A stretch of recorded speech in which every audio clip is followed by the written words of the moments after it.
Այսօր եկեք որոշ ժամանակ տրամադրենք Աստծո խոսքը միասին ուսումնասիրելու համար։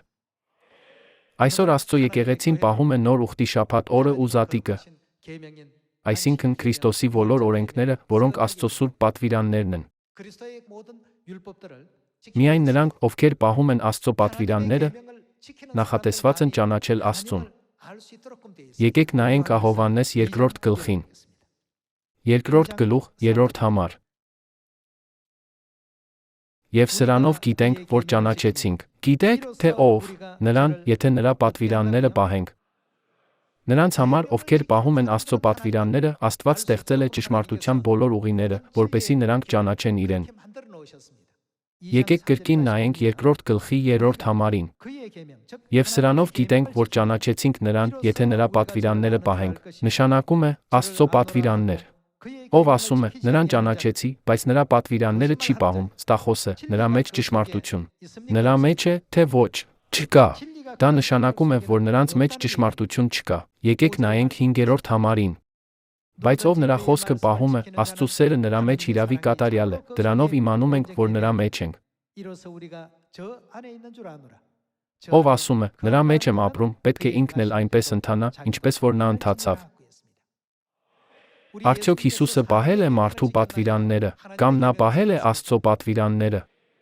2000 տարի առաջ, երբ Աստված մարմնով եկավ այս երկիր, ինչպիսի անապարի առաջնորդեց մեզ։ Երբ մենք ավելի ուշադիր նայում ենք, նա առաջնորդեց մեզ պահել Աստծո պատվիրանները, որոնք նոր ուխտն են։ Ղուկասի 4-րդ գլխում նա պահեց շաբաթ օրը։ Մատթեոսի 26-րդ գլխում նա պահեց զատիկը։ Հովհաննեսի 7-րդ գլխում նա պահեց տաղավարահարած տոնը։ Բոլոր աշակերտները, ովքեր ստացան Հիսուսի ուսմունքները, պահեցին Պենտեկոստեիրը գործք առաքելոց 2-րդ գլխում։ Քրիստոսն ապրեց նոր ուխտի բոլոր տոներին հետելով։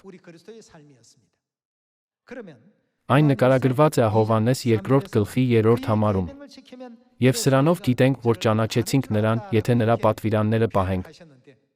Եկեք բացենք Գաղատացիս 3-րդ գլուխը, որպեսզի տեսնենք, թե ինչպես է Պողոս առաքյալը ացատրել Աստծո ճանաչման եւ նրա պատվիրանների միջև եղած կապը։ Գլուխ 3, խոսք 20-րդ։ Երբ դեռ հավատը չէր եկել, օրենքի ներքո էինք փակված այն հավատի համար, որ պիտի հայտնվեր։ Ուրեմն օրենքը մեզ համար դաստիարակ եղավ դեպի Հիսուս Քրիստոսը, որպեսզի հավատով արդարանանք։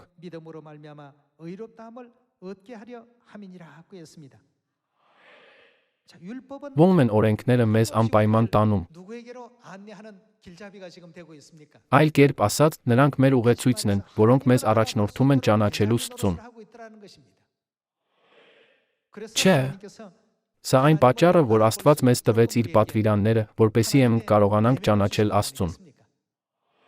Հաշվի առնելով այն ամենը, ինչ նշվել է, կարող է լինել Աստծուն ճանաչելու գիտելիք այնտեղ, որտեղ Աստծո պատվիրանները չեն պահվում։ Աստվածաշունչը վկայում է, որ բացարձակապես ոչ մի ճանապարհ չկա։ Եկեք ջանասիրաբար քարոզենք Աստծո պատվիրանները, որոնք տրվել են մեզ։ Հուսով եմ, որ այսօր այս քարոզից բոլորը շատ շնորհ են ստացել։ Շատ շնորհակալություն։